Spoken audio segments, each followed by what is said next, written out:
Ang sunog, mahirap papulayin yan. Wala pa, wala. Kasi itas ang sunog eh. Paano ba ito? Pwesta mo siya. Ha? Meron dyan ah, kahit siya ah. Tubig eh. Kaso problema, nandun. Wala, wag gigigib pa raw eh. Dahil tinuhin na nakaparking sa harapan eh. Wala pa ng gulay. Paglabas ko ng kaguman yun sa bintana ah. Mamaya pa, wala pa. Malakas pa. Mamaya na puntahan niya pag may tumawag. Sa YouTube ko yung ano to, i-upload para.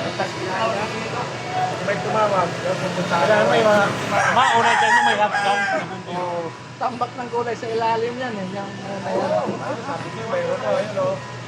Meron ng bumbero. Tumawag na sa ilalim. Oh, meron na. Kahit yan, yan. Oh, meron na. Ayan na, ang lakas na oh.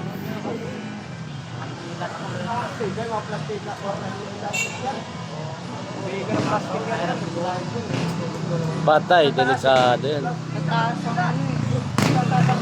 Mahirap yan talaga. Hindi nagapan ng panic siya. Hindi na kaya.